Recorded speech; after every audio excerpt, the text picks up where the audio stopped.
아버지, 저희들 결혼을 허락해 주세요. 아버지, 제발 허락해 주세요. 회장실의 공기는 무거웠고 아버지 최은호는 단호한 표정으로 가죽 의자에 앉아 있었습니다. 그 앞에는 아들 준호와 그가 사랑했던 여인이 함께 서 있었습니다. 그 여인은 굳게 담은 입술로 준호의 손을 꼭 잡고 있었습니다. 아버지, 우리의 결혼을 제발 허락해 주세요.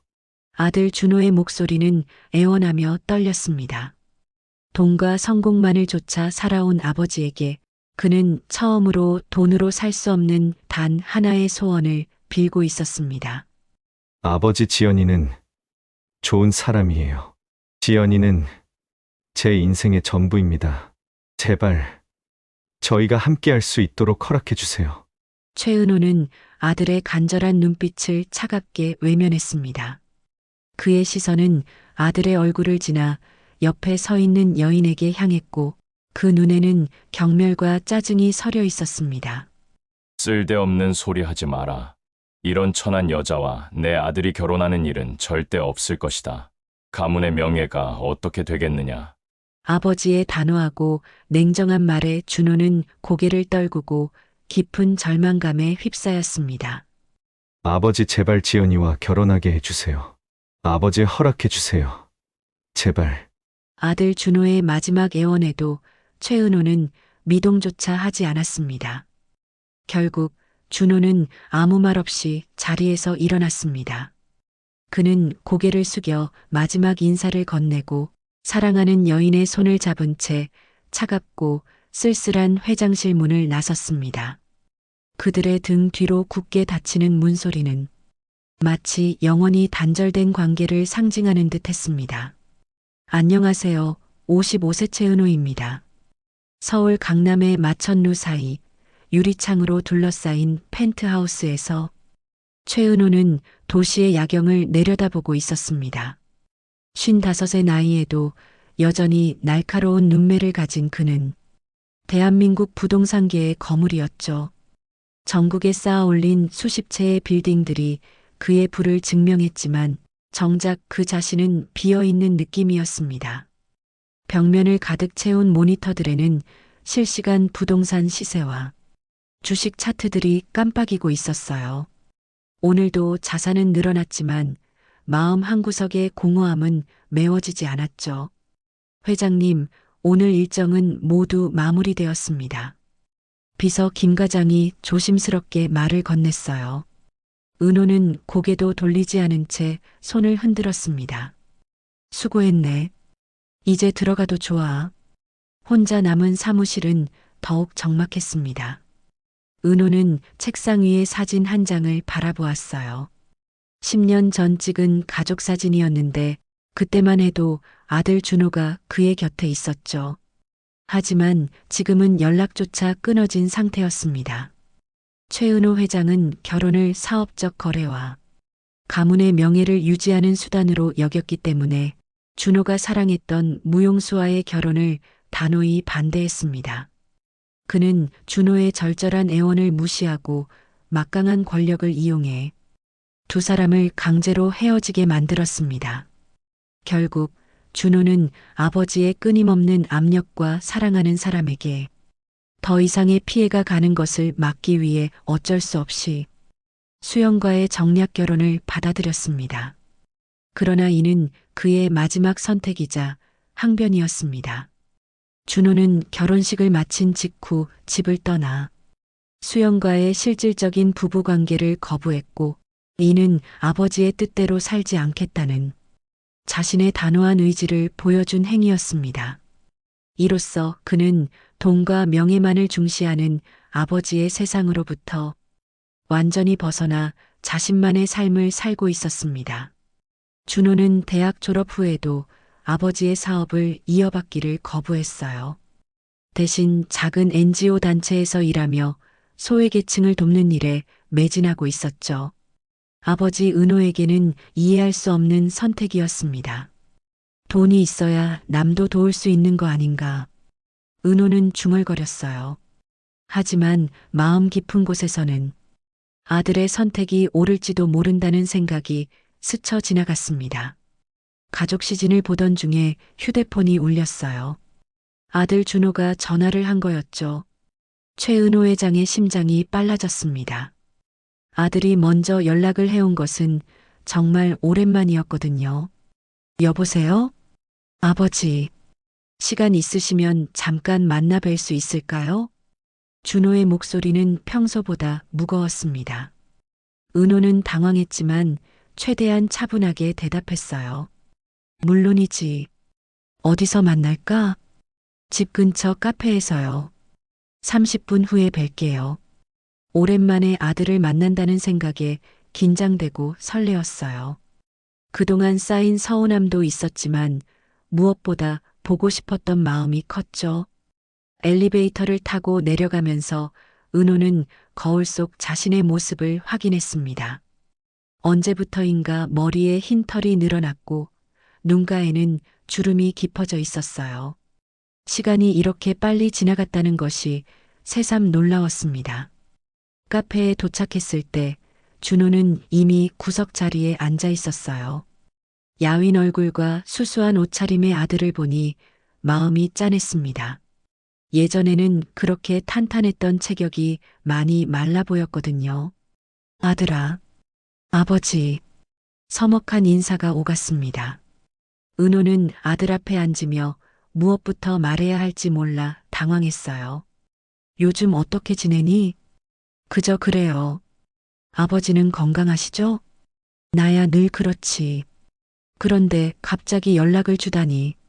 준호는 잠시 망설이다가 입을 열었습니다. 사실 제가 운영하던 쉼터가 문을 닫게 됐어요. 은호의 표정이 굳어졌어요. 아들이 그렇게 열심히 했던 일이 무너진다는 것이 안타까웠습니다. 무슨 일이야? 임대료를 못 내서요. 후원금도 줄어들고 더 이상 버틸 수가 없었어요. 준호의 목소리에는 깊은 좌절감이 묻어 있었습니다. 은호는 아들의 아픔이 고스란히 전해져서 마음이 아팠어요. 아버지 도와주세요. 아들이 도와달라는 말에 거절했습니다. 고생하지 말고 집으로 들어와서 회사 일을 하라고 했습니다. 준호를 만난 지 사흘 후 은호는 평소처럼 회의실에서 신규 개발 사업에 대한 보고를 받고 있었습니다. 수십억 원짜리 프로젝트들이 오가는 중요한 자리였지만 그의 마음 한편으로는 며칠 전 아들과의 만남이 계속 떠올랐어요. 준호가 마지막에 했던 말들, 그 절박했던 표정들이 자꾸만 뇌리를 스쳤죠. 회장님, 다음 안건으로 넘어가겠습니다. 부장의 목소리가 들려왔지만 은호의 집중은 흐려져 있었습니다. 문득 휴대폰이 진동했어요. 평소라면 회의 중에는 받지 않았을 텐데 왠지 모를 불안감이 엄습했죠. 화면에는 모르는 번호가 떠 있었습니다. 은호는 잠시 망설이다가 전화를 받았어요. 네, 최은호입니다. 안녕하세요. 경찰서에서 연락드립니다. 혹시 최준호 씨와 관계가 어떻게 되시나요? 순간 은호의 심장이 멈춘 것 같았습니다. 경찰서에서 아들 이름을 부르는 순간 불길한 예감이 온몸을 감쌌어요. 제 아들인데요. 무슨 일이라도? 죄송합니다만 직접 오셔서 확인해 주셔야 할 것 같습니다. 주소를 알려드릴게요. 전화가 끊어진 후 은호는 온몸이 떨렸습니다. 회의실의 모든 시선이 그에게 집중되었지만 그는 더 이상 그곳에 있을 수 없었어요. 회의는 내일로 연기하겠습니다. 은호는 급히 자리에서 일어났어요. 운전기사에게 경찰서 주소를 알려주고 차에 올랐지만 가는 내내 가슴이 두근거렸습니다. 제발 큰일이 아니기를 바라는 마음뿐이었죠. 경찰서에 도착하자 한 경찰관이 그를 맞이했습니다. 그의 표정은 무거웠고 은호의 불안감은 더욱 커져갔어요. 최은호 씨 맞으시죠? 이쪽으로 오세요. 작은 상담실로 안내받은 은호는 의자에 앉았습니다. 경찰관은 조심스럽게 입을 열었어요. 정말 송구스럽게 말씀드리는데요. 최준호 씨께서 어젯밤 교통사고로 돌아가셨습니다. 그 순간 은호의 세상이 무너져 내렸습니다. 귀에서는 윙윙거리는 소리만 들렸고 눈앞이 깜깜해졌어요. 경찰관의 목소리는 마치 멀리서 들려오는 것 같았죠. 사고는 새벽 2시경 발생했습니다. 음주운전 차량이 인도로 돌진하면서 사고가 났습니다. 아니에요. 그럴 리가 없어요. 은호는 고개를 저으며 중얼거렸습니다. 며칠 전만 해도 카페에서 마주 앉아 이야기를 나누었는데 이럴 수가 없었거든요. 준호가 정말 죽었다는 거예요? 내 유족분이 안 계신다고 해서 연락이 늦어졌습니다. 장례는 이미 끝났습니다. 장례가 끝났다고요? 은호의 목소리가 떨렸습니다. 자신도 모르는 사이에 아들의 마지막 길을 배웅하지도 못했다는 현실이 가슴을 찔렀어요. 누가 장례를 치렀나요? 쉼터에서 함께 일하던 동료들이 간소하게 치렀다고 합니다. 은호는 주먹을 꽉 쥐었습니다. 아들의 마지막 순간에 아버지로서 아무것도 해주지 못했다는 자책감이 밀려왔어요. 경찰서를 나온 은호는 곧바로 공동묘지로 향했습니다. 작은 묘비 앞에 서자 다리에 힘이 빠졌어요. 최준호라고 새겨진 글씨가 현실처럼 느껴지지 않았죠. 무릎을 꿇고 앉은 은호의 눈에서 눈물이 흘러내렸습니다. 평생 울어본 적이 없던 그였지만 이날만은 어쩔 수 없었어요. 준호야, 아빠가 왔다. 목이 메어 더 이상 말이 나오지 않았습니다. 그동안 바빴다는 핑계로, 사업이 중요하다는 이유로 미뤄왔던 모든 것들이 후회로 다가왔어요. 준호야, 널 이렇게 잃다니. 석양이 지면서 묘지는 점점 어두워졌지만 은호는 그 자리를 떠날 수 없었습니다. 아들과 함께 보내지 못한 시간들이 너무나 아쉬웠거든요. 미안하다, 정말 미안하다. 그날 밤 집으로 돌아온 은호는 아들의 물건들을 찾기 시작했습니다.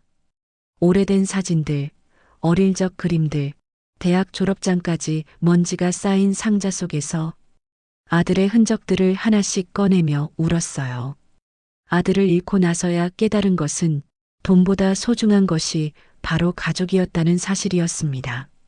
하지만 이미 늦어버린 후였죠. 이제야 알겠구나.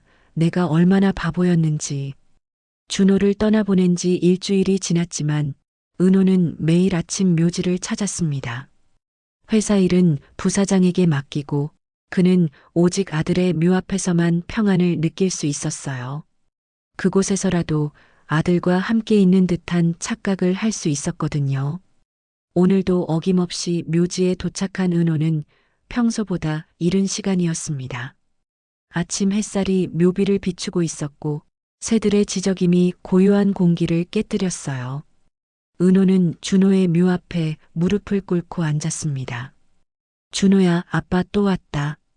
그런데 뭔가 평소와 달랐어요. 묘비 앞에 은호가 어제 가져다 놓은 국화꽃 옆으로 낡은 곰인형 하나가 놓여 있었습니다. 누군가 다른 사람이 다녀간 흔적이었죠. 누가 준호를 찾아왔을까? 은호는 고개를 갸우뚱하며 인형을 바라보았습니다. 분명 어제까지는 없었던 것이었거든요. 인형은 오래되어 보였고 곳곳이 해져 있었지만 정성스럽게 관리된 듯 했어요. 한참을 그 자리에 앉아있던 은호는 발걸음 소리를 들었습니다. 고개를 돌리니 어린 소녀가 천천히 걸어오고 있었어요. 검은색 원피스를 입은 소녀는 6살 정도로 보였는데 작은 손에는 흰 국화 한 송이를 들고 있었죠. 소녀는 은호를 보고도 놀라지 않았습니다. 오히려 당연하다는 듯이 묘비 앞으로 다가와 꽃을 놓았어요. 그리고는 은호 옆에 조용히 앉았습니다. 안녕하세요. 소녀의 맑은 목소리가 아침 공기에 울렸어요. 은호는 당황했지만 대답했습니다. 안녕, 너는 누구니? 소녀는 묘비를 바라보며 조용히 말했습니다. 저는 지아예요. 아빠를 보러 왔어요. 그 순간 은호의 심장이 멈춘 것 같았습니다. 아빠라고?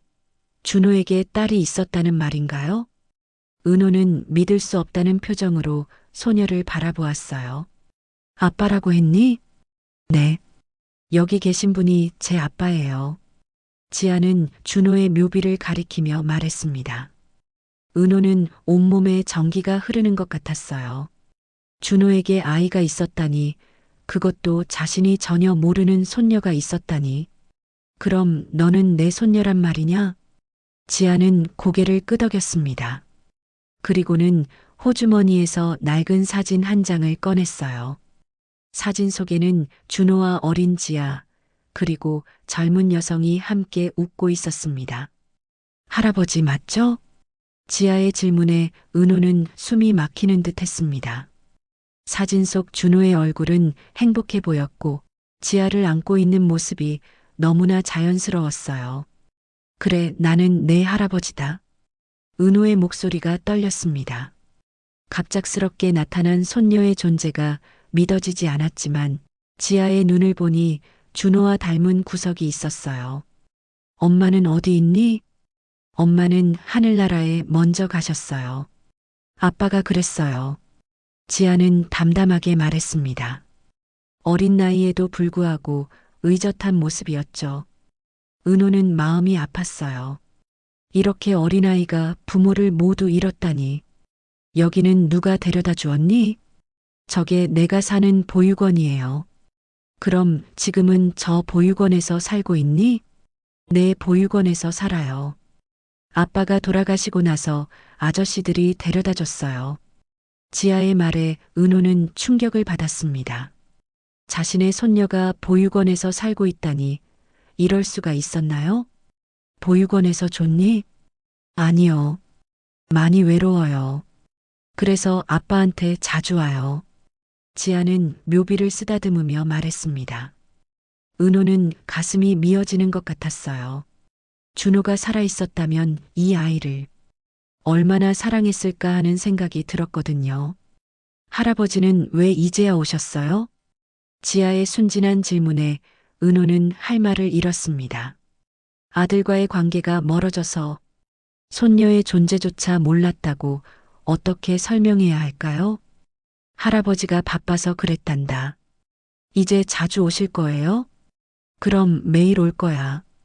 은호는 지아의 작은 손을 잡았습니다. 차갑고 여린 손이 자신의 마음을 움직였어요. 이 아이는 이제 혼자가 아니었습니다. 자신이라는 할아버지가 있었으니까요. 지아를 만난 지 며칠 후 은호는 아이에 대해 더 많은 것이 알고 싶었습니다. 보육원에서 혼자 지내고 있다는 말이 계속 마음에 걸렸어요. 그래서 보육원을 찾아가기로 결심했죠. 지아가 어떤 환경에서 살고 있는지 직접 확인하고 싶었거든요. 보육원은 서울 외곽에 위치한 작은 건물이었습니다. 낡은 외관과 좁은 운동장이 한눈에 들어왔어요. 은호는 마음이 무거워졌습니다. 자신의 손녀가 이런 곳에서 지내고 있다는 사실이 견디기 어려웠거든요. 지아를 만나러 왔습니다. 은호가 원장실을 찾아가 말하자 원장은 의아한 표정을 지었어요. 지아의 친척분이신가요? 아버지가 돌아가신 후 찾아오신 분이 처음이라서요. 저는 지아의 할아버지입니다. 원장의 표정이 밝아졌습니다. 그동안 연고가 없던 아이에게 가족이 나타났다는 것이 반가웠던 거죠. 지아를 만난 은호는 아이의 생활 환경을 살펴보았습니다. 다른 아이들과 함께 사용하는 작은 방, 낡은 침대와 옷들 모든 것이 은호의 마음을 아프게 했어요. 할아버지 또 왔어요. 지아는 은호를 보자마자 밝게 웃었습니다.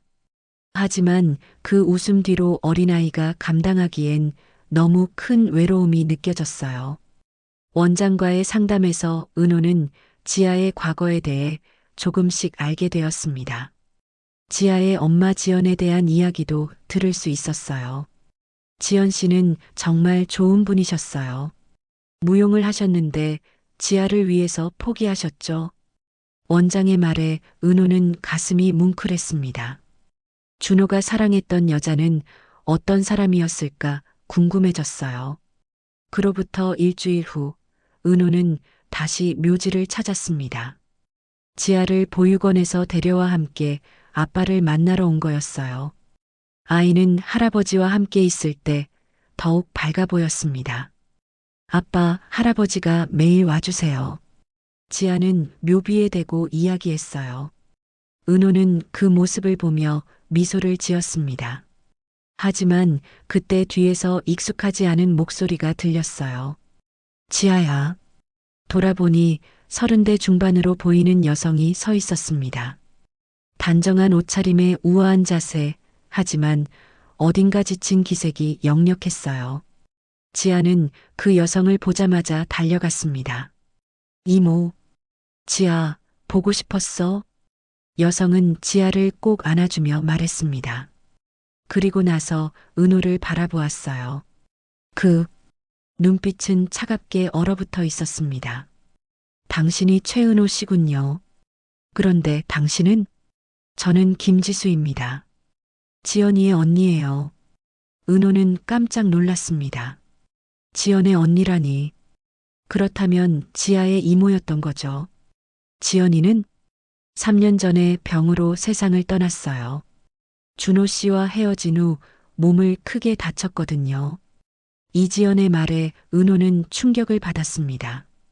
준호와 헤어진 후라니 무슨 일이 있었던 걸까요?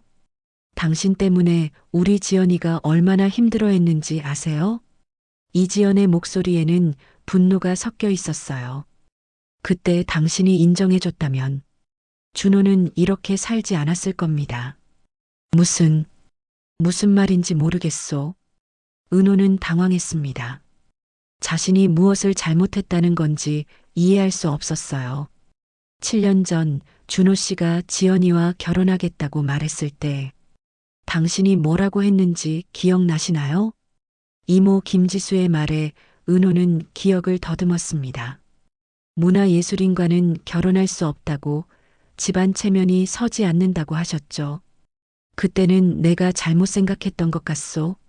잘못 생각했다고요? 김지수의 눈에는 눈물이 고여 있었습니다. 우리 지연이는 준호 씨를 정말 사랑했어요. 하지만 당신의 반대로 헤어져야 했고 혼자서 지아를 키우며 얼마나 힘들어했는지. 내가 너무 어리석었소. 은호는 고개를 숙였습니다. 자신의 고집 때문에 아들과 지연 그리고 지아까지 고생했다는 사실이 가슴을 찔렀어요. 지금 와서 후회해도 늦었어요. 지연이도 준호 씨도 모두 떠났으니까요. 김지수는 차갑게 말했습니다. 하지만 지아를 바라보는 그녀의 눈빛만은 따뜻했어요. 준호의 동료들이 급작스러운 상황에서 지아를 보호하기 위해 가장 현실적인 조치로 보육원에 맡겼습니다. 그 이후에 이모 김지수가 지아를 데려가려 했으나 당시의 상황과 법적 절차 때문에 보육원 생활이 계속되고 있었습니다. 준호의 장례가 끝난 지 한 달이 지났을 무렵 은호는 예상치 못한 방문객을 맞이하게 되었습니다. 사무실 문이 열리자 정장을 말끔하게 차려입은 여성이 들어왔어요. 그녀의 차갑고 계산적인 표정을 보는 순간 은호는 불쾌감을 느꼈습니다. 안녕하세요, 아버님. 여성은 형식적인 인사를 건넸어요. 은호는 그녀가 누구인지 금세 알아차렸습니다. 바로 윤수연, 준호의 법적 아내였죠. 5년 전 은호가 사업적 필요에 의해 강제로 맺어준 혼인 관계였습니다. 수연은 몰락한 중견 기업 회장의 딸로 집안을 일으키기 위해 은호의 제안을 받아들였고 그 결혼을 일종의 거래로 생각하고 있었습니다. 수연아, 너가 여기 웬일이냐? 은호의 목소리는 차갑게 식어 있었어요. 준호가 살아있을 때도 수연과 준호는 별거 상태였고 실질적인 부부 관계는 없었거든요.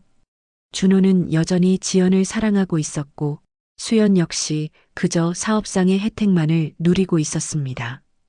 준호 오빠의 재산 정리 때문에 왔어요. 법적으로 제가 상속인이잖아요. 수연은 서류 가방을 열어 두툼한 문서들을 꺼냈습니다. 은호는 그 모습을 보며 혐오감이 치밀어 올랐어요. 남편의 죽음을 슬퍼하기는커녕 재산에만 관심을 보이는 그녀의 태도가 역겨웠거든요. 준호가 남긴 게 얼마나 된다고 그러는 거냐? 많지는 않지만 그래도 상당한 금액이에요. 그리고 회사 지분도 있고요. 은호는 한숨을 쉬었습니다. 준호가 물려받은 지분과 개인 재산이 있긴 했지만 그것들이 수연 같은 여자에게 넘어간다는 것이 못마땅했어요. 며칠 후 은호는 지아와 함께 공원을 산책하고 있었습니다. 아이는 할아버지와 시간을 보내는 것을 정말 좋아했어요. 그런데 갑자기 수연이 나타났습니다. 그녀는 지아를 보더니 눈썹을 찌푸렸어요. 이 아이가 그 여자의 딸인가 보네요. 수연의 목소리에는 경멸이 섞여 있었습니다. 은호는 지아를 자신의 뒤로 숨겼어요. 무슨 말이냐? 법적으로는 제가 준호 오빠의 아내예요. 그런데 이런 사생아가 나타나다니요. 입 다물어라. 은호는 화를 냈습니다. 수연이가 지아를 사생아라고 부르는 것을 참을 수가 없었거든요. 사랑이요? 사업이 우선이라고 말씀하신 분이 지금 사랑 타령을 하시네요. 수연의 말에 은호는 할 말을 잃었습니다. 과거 자신이 했던 말들이 되돌아오는 것 같았어요. 수연의 눈에는 자신을 향한 복수심과 경멸이 서려 있었습니다. 자신이 갖지 못한 준호의 사랑을 지아가 받았다는 질투심도 섞여 있었죠. 어쨌든 법적으로는 제가 준호 오빠의 유일한 상속인이에요. 이 아이한테 줄 건 아무것도 없어요. 수연은 냉소적인 미소를 지으며 말하고는 자리를 떠났습니다. 남은 것은 상처받은 지아와 분노에 찬 은호뿐이었어요. 할아버지, 저는 나쁜 아이예요? 지아가 조용히 물었습니다. 아이의 순수한 수연은 냉소적인 미소를 지으며 아니다, 지아야. 너는 할아버지의 소중한 손녀란다. 은호는 지아를 꼭 안아주었습니다. 하지만 마음속으로는 수연에 대한 분노가 끓어올랐어요. 그날 밤 은호는 변호사를 불러 상담을 받았습니다. 상속 절차는 복잡했어요. 준호와 수연은 정식으로 혼인신고를 했기에 수연이 1순위 상속인이었고 지아는 법적으로 인정받지 못하는 상태였습니다. 방법이 없을까? 지아 양을 입양하시는 방법이 있습니다. 하지만 상속권을 위해 입양을 했다는 오해가 생길 수 있어 신중해야 합니다. 변호사의 제안에 은호는 고민에 빠졌습니다. 며칠 후 수연은 다시 은호를 찾아왔습니다. 이번에는 더 구체적인 요구사항을 들고 왔어요. 준호 오빠의 지분을 현금으로 정산해 주세요. 그리고 개인 재산도 모두 제가 가져가겠어요. 준호 오빠가 남긴 쉼터 부지도 제 소유로 이전할 겁니다. 그 자리에 복합상가를 지을 계획이거든요. 그 돈으로 뭘 하려고? 제 사업을 시작할 거예요. 준호 오빠와의 결혼으로 잃어버린 시간에 대한 보상이라고 생각하세요. 수연의 뻔뻔한 태도에 은호는 혀를 찼습니다. 하지만 법적으로는 그녀의 권리였기 때문에 어쩔 수 없었어요. 하지만 한 가지 조건이 있다. 뭔가요? 지아에게는 손대지 마라. 그 아이는 내가 책임질 테니까. 그 아이야 저와 상관없어요. 알아서 하세요. 수연은 무관심하게 대답했습니다. 은호는 그 순간 확신했어요. 이 여자는 정말로 마음이 없는 사람이었다는 것을요. 수연과의 법적 분쟁이 시작되면서 은호는 준호가 남긴 물건들을 정리해야 했습니다. 준호의 작은 아파트는 오랫동안 방치되어 있었어요. 먼지가 쌓인 책상 위에는 각종 서류들과 NGO 관련 자료들이 흩어져 있었죠. 은호는 한 장 한 장 천천히 살펴보며 아들의 흔적을 찾고 있었습니다. 준호가 얼마나 열심히 살았는지, 얼마나 많은 사람들을 도우려 했는지가 서류들을 통해 느껴졌어요. 기부금 영수증부터 봉사활동 계획서까지 모든 것이 남을 위한 일들이었습니다. 책장을 정리하던 중 은호의 손에 낡은 노트 하나가 걸려왔어요. 검은색 양장본 노트였는데 표지가 많이 해져 있었습니다. 은호는 그 노트를 조심스럽게 펼쳐보았어요. 첫 페이지에는 빌딩 도면이 그려져 있었습니다. 은호가 소유한 건물들의 설계도였죠. 준호가 아버지의 사업에 관심이 있었다는 증거였어요. 하지만 그 옆에는 작은 글씨로 메모가 적혀 있었습니다. 이 건물들을 복지시설로 활용할 수 있다면 은호는 깜짝 놀랐습니다. 준호는 아버지의 부동산을 이용해서 사회복지 사업을 하려고 했던 것이었어요. 다음 페이지에는 더 구체적인 계획이 적혀 있었습니다. 1층은 무료급식소, 2층은 아이들을 위한 공부방, 3층은 노인정. 페이지를 넘길 때마다 은호의 마음은 더욱 무거워졌습니다.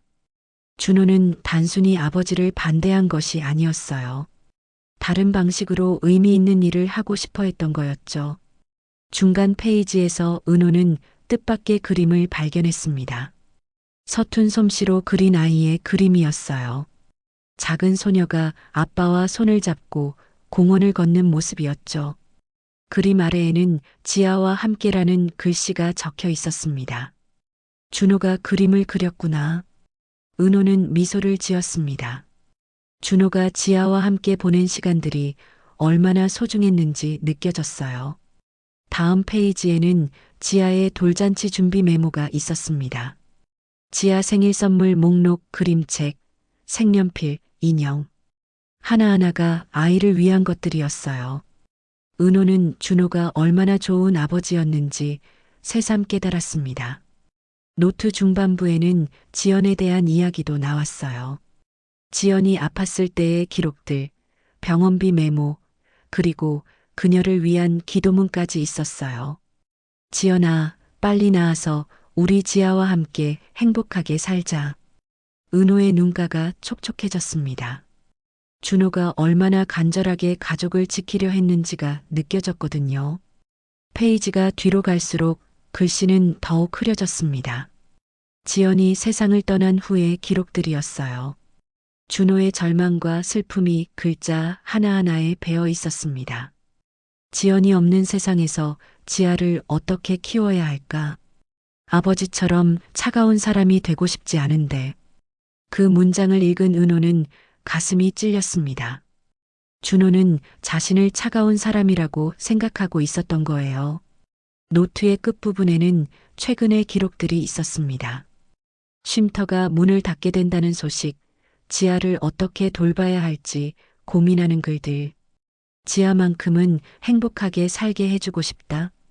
하지만 내 힘으로는 부족하다.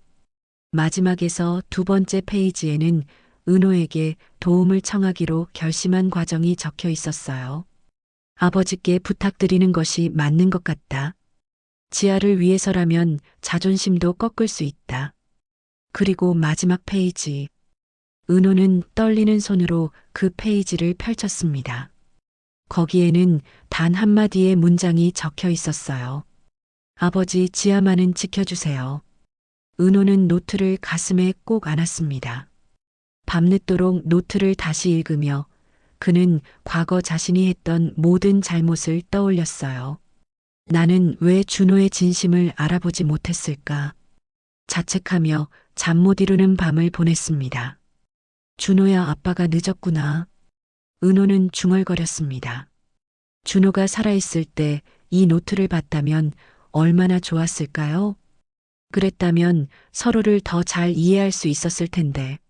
노트를 다시 천천히 읽어보던 은호는 준호의 진짜 꿈을 알게 되었습니다. 그것은 아버지의 재산을 이용해서 더 많은 사람들을 돕는 것이었어요. 결코 아버지를 부정한 것이 아니라 다른 방식으로 의미 있는 일을 하고 싶어 했던 거였죠. 이제야 알겠다. 넌 정말 훌륭한 아들이었구나. 은호는 노트를 소중히 간직하기로 했습니다. 그리고 준호의 마지막 부탁을 반드시 지키겠다고 다짐했어요. 지아를 지키는 것, 그것이 아들에게 해줄 수 있는 마지막 선물이었으니까요. 준호의 노트를 발견한 후 며칠 동안 은호는 아들의 마지막 부탁을 지키기 위해 고민에 빠져 있었습니다. 하지만 수연은 가만히 있지 않았어요. 그녀는 은호가 예상하지 못한 수를 두기 시작했습니다. 아침 일찍 출근한 은호는 비서 김 과장의 급박한 목소리를 들었어요. 회장님, 큰일입니다. 언론에서 연락이 계속 오고 있습니다. 무슨 일인가? 은호는 김 과장이 건네는 신문을 받아들었습니다. 일면에는 충격적인 제목이 박혀 있었어요. 재벌 2세, 숨겨진 사생아 논란이라는 선정적인 헤드라인이 눈에 들어왔죠. 기사 내용은 더욱 충격적이었습니다. 준호와 지연의 관계, 지아의 존재, 그리고 은호가 이를 숨기려 했다는 억측까지 모든 것이 왜곡되어 보도되고 있었어요. 이게 어떻게 알려진 거지? 은호는 당황했습니다. 지아의 존재를 아는 사람은 많지 않았는데 어떻게 언론에까지 흘러간 것일까요? 그때 전화벨이 울렸어요. 수연이었습니다. 아버님, 신문 보셨어요? 수연, 내가 한 짓이냐? 저는 그냥 사실을 말했을 뿐이에요. 준호 오빠가 불륜을 저질렀다는 것, 그리고 그 결과로 아이까지 낳았다는 것 말이죠. 수연의 목소리에는 차가운 계산이 깔려 있었습니다. 은호는 분노가 치밀어 올랐어요. 넌 정말 양심이라는 게 없느냐? 양심이요? 제가 준호 오빠와 결혼하면서 잃어버린 시간에 대한 정당한 보상을 받는 게 뭐가 잘못된 건가요? 전화가 끊어진 후 은호의 사무실은 전쟁터가 되었습니다. 기자들의 전화가 끊임없이 걸려왔고 회사 주가는 급락하기 시작했어요. 오후에는 이사회가 긴급 소집되었습니다. 회의실에 모인 이사들의 표정은 모두 심각했어요. 그들 중 상당수는 은호의 오랜 동업자들이었지만 지금은 회사의 이익을 우선시해야 하는 상황이었습니다. 회장님, 이번 사태를 어떻게 수습하실 겁니까? 상무이사가 조심스럽게 물었습니다. 은호는 깊은 한숨을 쉬었어요. 사실은 사실대로 인정하겠다. 지아는 내 손녀가 맞다. 회의실이 술렁였습니다. 이사들은 당황한 표정을 지었어요. 그렇다면 회사 이미지보다 중요한 것이 있다. 은호의 단호한 말에 이사들은 더욱 당황했습니다. 그때 후계자 후보로 거론되던 상무가 입을 열었어요. 회장님, 지금은 명예를 지키는 게 우선입니다. 명예 따위보다 아들의 피를 지키는 게 우선이다. 은호의 말에 회의실은 조용해졌습니다. 평소 차갑고 계산적이었던 은호가 이렇게 감정적으로 말하는 것을 처음 보았거든요. 하지만 회장님, 주주들과 투자자들이 은호는 잠시 눈을 감았습니다. 평생을 바친 이 제국을 포기하는 것이 옳은가? 회사를 살릴 방법과 지아를 지킬 방법 사이에서 그는 치열하게 고민했습니다. 그리고 결심을 굳혔습니다. 주주고 투자자고 상관없다. 내 손녀를 수연은 언론 인터뷰까지 나서서 자신을 피해자로 포장하기 시작했어요. 그녀는 준호가 자신을 배신하고 다른 여자와 아이까지 낳았다며 눈물을 흘렸습니다. 반면 은호는 침묵을 지키고 있었어요. 함부로 말했다가 지아에게 더 큰 상처가 될까봐 걱정되었거든요. 주가는 계속 떨어졌고 일부 투자자들은 투자 철회를 선언했습니다. 30년 동안 쌓아올린 제국이 흔들리기 시작했어요. 김 과장은 매일 안 좋은 소식만을 전해왔습니다. 계약 해지, 파트너십 중단, 신규 사업 보류. 모든 것이 무너져가고 있었어요. 회장님, 이렇게 가다간 정말 회사가 위험해집니다. 알고 있다. 은호는 창밖을 바라보며 말했습니다.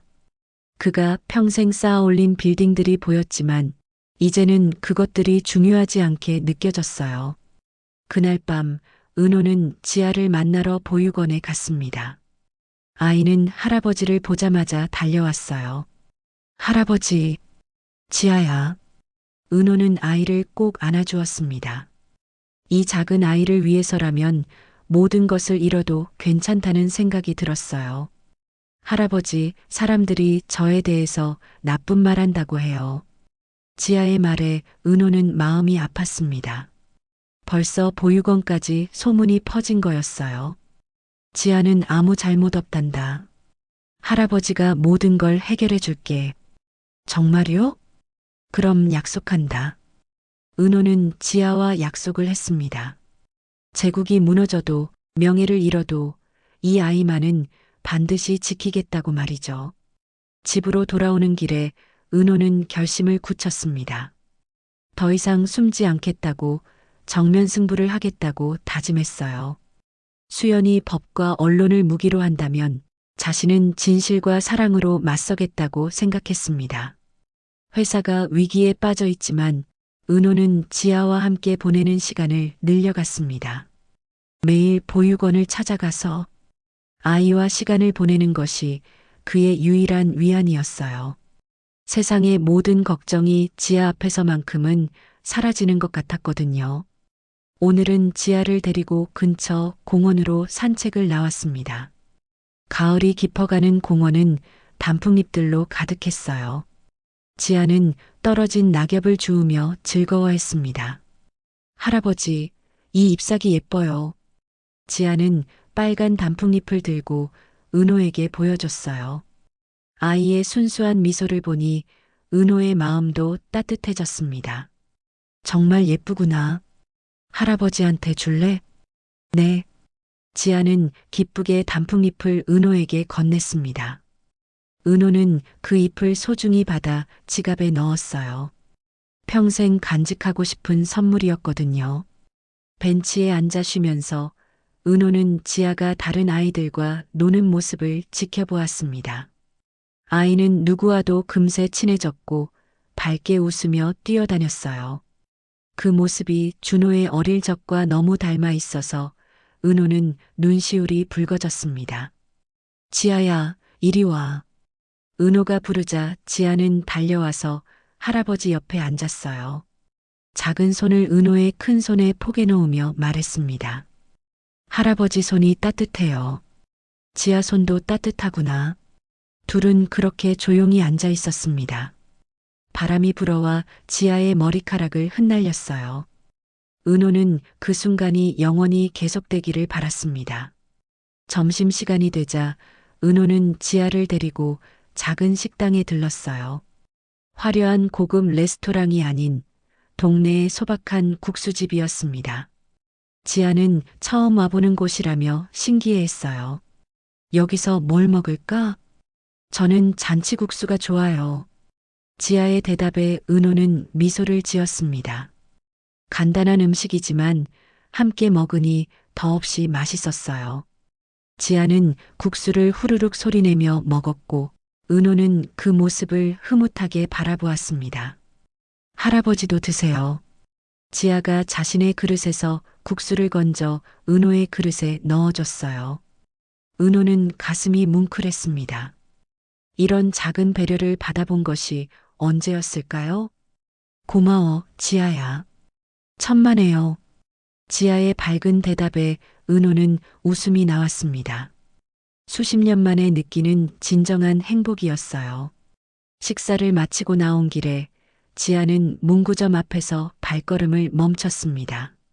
쇼윈도우에 진열된 예쁜 인형을 보고 있었어요. 저 인형 예뻐요. 지아의 말에 은호는 문구점으로 들어갔습니다.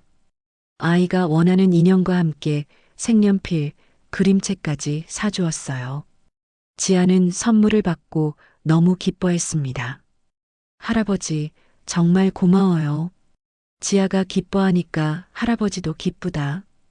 그렇게 선물을 든 지아와 함께 보육원으로 돌아가는 길이었습니다. 지아는 갑자기 은호의 손을 꼭 잡으며 말했어요. 할아버지, 나랑 같이 살아주실 거죠? 그 질문에 은호의 발걸음이 멈췄습니다. 아이의 간절한 눈빛을 보니 가슴이 일렁거렸습니다. 지아야, 저 혼자 있는 거 싫어요. 할아버지가 있으면 안 외로울 것 같아요. 지아의 솔직한 말에 은호는 눈시울이 젖어왔습니다. 이 작은 아이가 얼마나 외로웠을까요? 그래, 널 혼자 두지 않겠다. 정말요? 약속한다. 지아는 환하게 웃으며 은호를 꼭 안아줬어요. 그 따뜻한 포옹 속에서 은호는 새로운 삶의 의미를 찾았습니다. 보육원에 도착해서도 지아는 쉽게 헤어지려 하지 않았어요. 은호 역시 마찬가지였습니다. 내일도 올게. 약속이에요. 그럼. 은호는 지아와 새끼손가락을 걸고 약속했습니다. 그리고 보육원을 떠나면서 마음속으로 다짐했어요. 어떤 일이 있어도 이 아이를 지키겠다고, 함께 살겠다고 말이죠. 그날 밤 은호는 오랜만에 편안하게 잠들 수 있었습니다. 지아의 웃음소리가 꿈속에서도 들려왔어요. 수십 채의 빌딩도 주지 못했던 진정한 평안을 작은 손녀가 선물해 준 것이었습니다. 이제 은호에게는 새로운 꿈이 생겼어요. 지아와 함께하는 따뜻한 가정을 만드는 것, 그것이 그의 가장 큰 소원이 되었습니다. 수연의 언론 공세가 계속되면서 은호의 입지는 점점 좁아져 갔습니다. 주주들의 불신은 날로 커져갔고 이 사회에서는 은호의 퇴진을 요구하는 목소리가 높아졌어요. 30년간 쌓아올린 제국이 하루아침에 무너져가는 상황이었습니다. 오늘은 마지막 이사회가 열리는 날이었어요. 회의실에 들어선 은호는 평소와 다름없이 차분한 모습이었습니다. 하지만 이사들의 시선은 차갑게 식어 있었죠. 이사회 의장이 무거운 입을 열었습니다.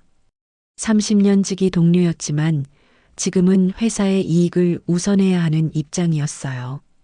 은호 회장님, 이번 사태에 대한 책임을 지고 물러나 주시기 바랍니다.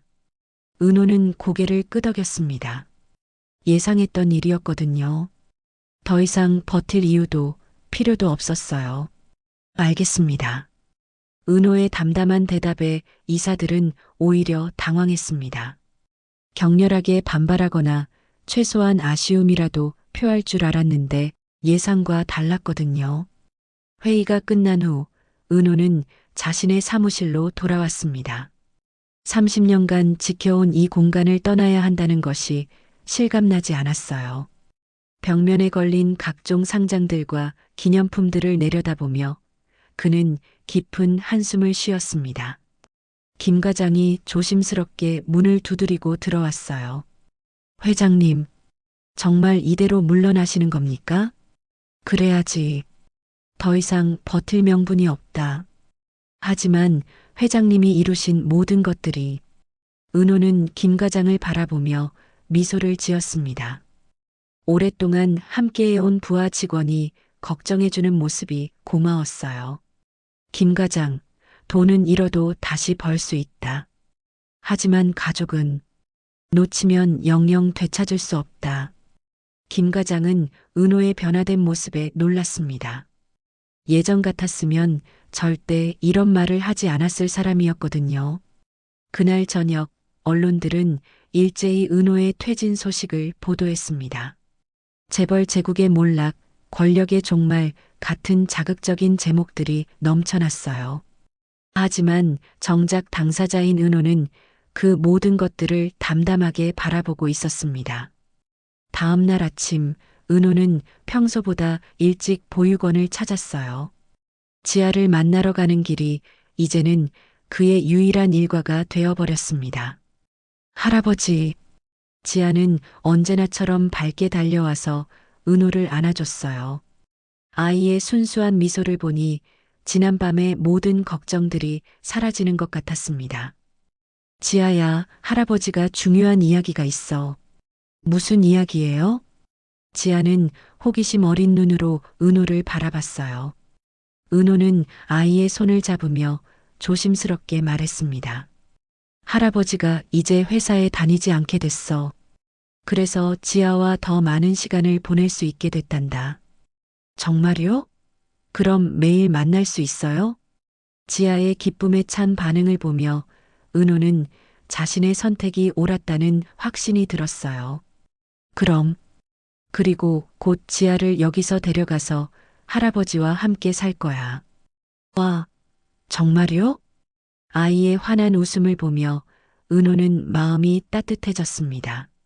수십 채의 빌딩을 소유했을 때도 느끼지 못했던 충만함을 지금 느끼고 있었어요. 며칠 후, 은호는 변호사 사무실을 찾았습니다. 지아를 정식으로 입양하기 위한 절차를 밟기 위해서였어요. 변호사는 입양 절차가 복잡하고 시간이 오래 걸릴 수 있다고 설명했습니다. 하지만 은호는 끈기 있게 모든 서류를 준비했고 법원에 지아를 입양하겠다는 진정성 있는 서류를 제출했습니다.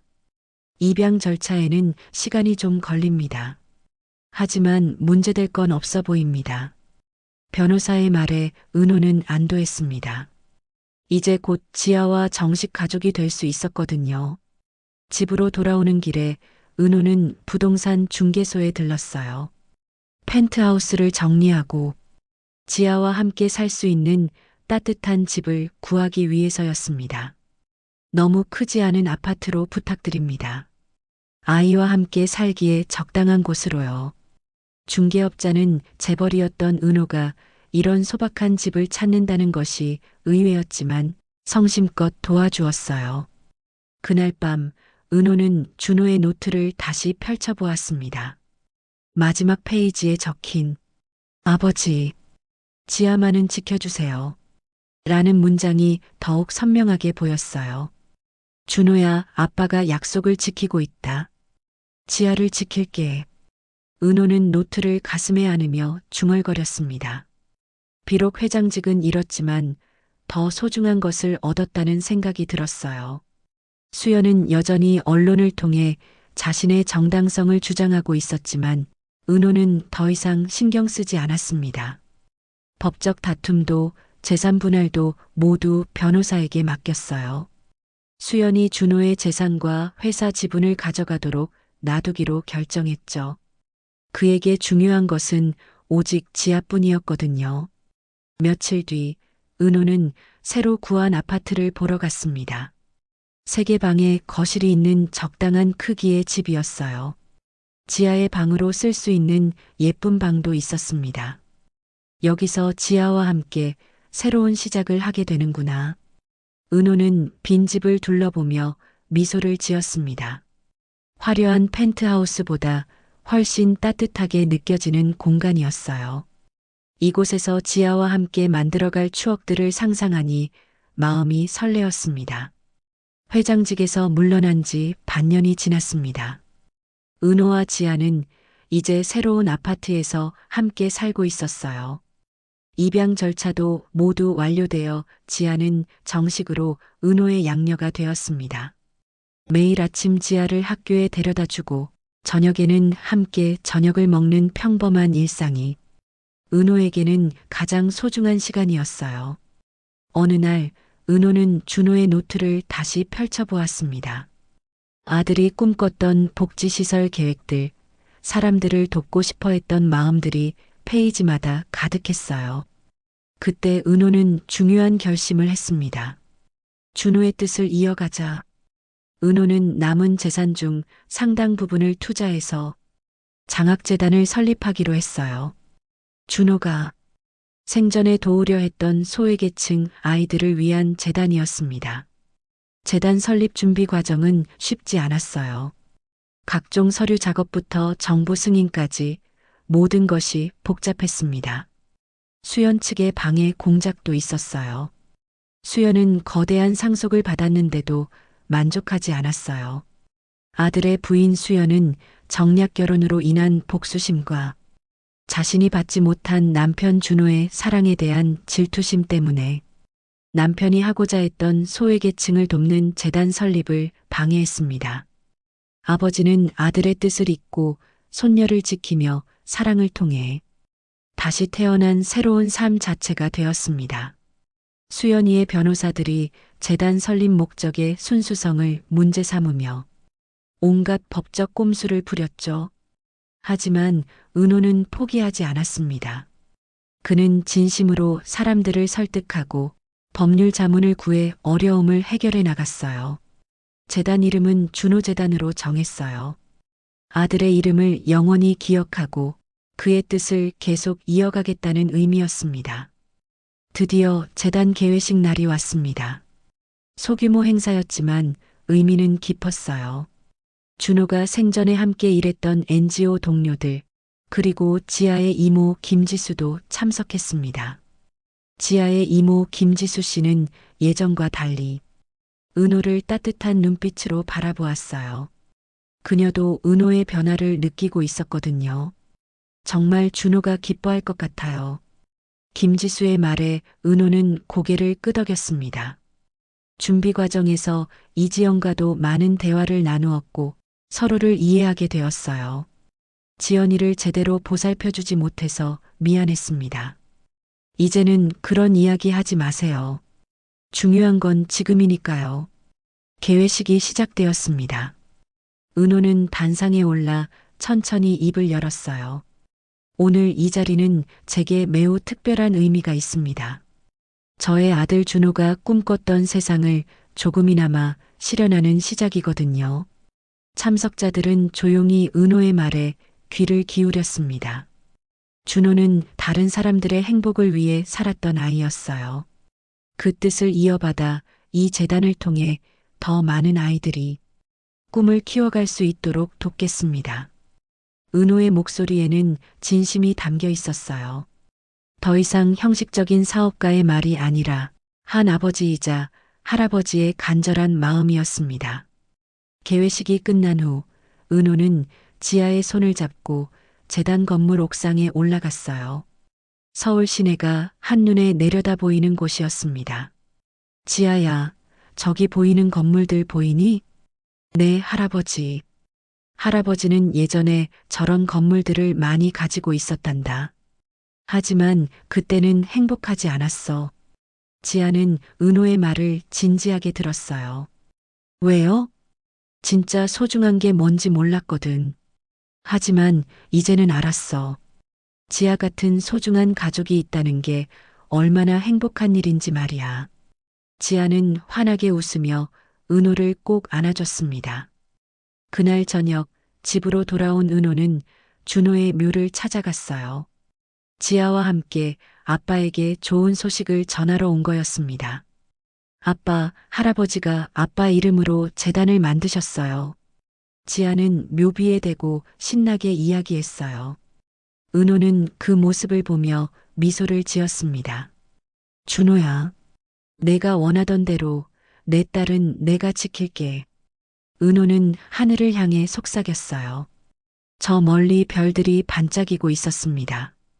그리고 내가 못다한 일들, 아빠가 대신 해나갈게. 바람이 불어와 나뭇잎들을 흔들었어요. 마치 준호가 대답하는 것 같았습니다. 집으로 돌아가는 길에 지아가 물었어요. 할아버지, 우리 계속 함께 있을 거죠? 물론이지. 할아버지와 지아는 이제 진짜 가족이니까. 좋아요. 지아는 기뻐하며 깡충깡충 뛰었습니다. 그 모습을 보며 은호는 가슴이 따뜻해졌어요. 그날 밤 은호는 오랜만에 깊게 잠들 수 있었습니다. 더 이상 빈집에서 혼자 지내지 않아도 되었고 지아의 존재가 집안을 환하게 밝혀주었거든요. 새벽에 일어나 지아의 방을 살짝 들여다보니 아이는 천사처럼 평화롭게 자고 있었어요. 은호는 조용히 문을 닫고 거실로 나와 창밖을 바라보았습니다. 해가 떠오르고 있었어요. 새로운 하루가 시작되는 거였죠. 준호재단을 통해 더 많은 아이들을 도울 수 있을 것이고 지아와 함께 만들어갈 추억들이 기다리고 있었습니다. 은호에게는 이것이야말로 진정한 유산이었어요. 돈으로는 살 수 없는 가장 소중한 것들 말입니다. 돈은 모든 것을 살 수 없으며 가장 소중한 가치는 사랑과 관계에 있습니다. 끝까지 들어주셔서 감사합니다.